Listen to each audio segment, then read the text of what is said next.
দলের সহযোগী হিসেবে প্রতিষ্ঠিত এখানে সঞ্জু, ডলার, বিশাল, তারপরে ইভেন, রাজা, সুমনদের পরিবারের সাথে গভীর একটা সম্পর্ক। সুমন মানে কোন সুমন? মানে ডলার না থাকলে পুজো হয় না, কোনো অনুষ্ঠান হয় না, কোনো কিছু হয় না ওকে ছাড়া।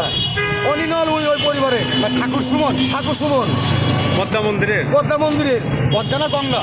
গঙ্গা মন্দিরের ওনার আব্বার নাম হলো অনিল ঠাকুর। এতই গভীর সম্পর্ক মানে বলার উপায় নাই। এই স্বৈরাচার সরকারের আমলে ওদের দ্বারা আমরা মুখ খুলতে পারিনি। ওরা যা ইচ্ছা তাই করেছে এলাকাতে, চাঁদাবাজি, সন্ত্রাসী, মোটরসাইকেল কেরালা। কিন্তু যখন এত গভীর সম্পর্ক, অবশ্যই পার্টনার আছে।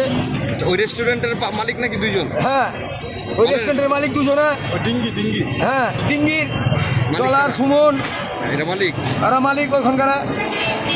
ওখানে তো ব্যবসা দেখছো। হ্যাঁ, শুধু ওখানেই আগে আচ্ছা, ছিল ওখান থেকে। এই মানববন্ধনে ওদের কেউ এসছে? না, ওদের কেউ আসেনি। ঠাকুর পরিবারের কেউ এসছে এখানে? না, এখানে ঠাকুর পরিবারে কেউ আসেনি। তাদেরকে বলা হয়েছে? প্রোগ্রামটা হয়েছিল মাদকের, সেদিন কি ওদের পরিবারে কেউ ছিল? সেদিন খেলে ওর মা ছিল ওখানে।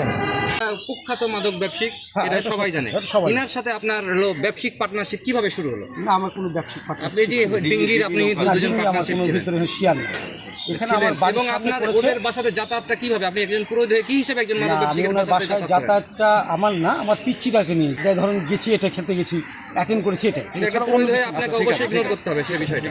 এছাড়া অন্য কিছু আমার সাথে তাদের পারিবারিক কোনো সম্পর্ক নাই, এবং তাদেরকে না, ব্যবসায়িক কোনো যোগ নাই, এবং তাদের সাথে আমার কোনো অর্থনৈতিক লেনদেন নাই। তিনি কখনো আমার কাছে কোনো রকম ধার দেনাও চায়নি। আমি কোনোদিন তাদের কাছ থেকে কোনো চাঁদা নিইনি।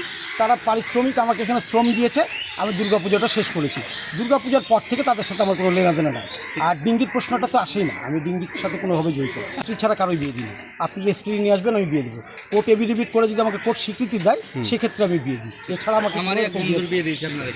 আমার মন্দিরের সামনে এখানে যারা থাকে, উঠা বসা করে, তারাই এই পাড়ারই ছেলে, ভাই ভাইস্তা সন্তান। তাদের সাথে আমাদের একটা পারিবারিক বলতে আমার ছোটো পিচ্চিটাকে নিয়ে তাদের চলাফেরা, বাড়িতে যাতায়াত করা।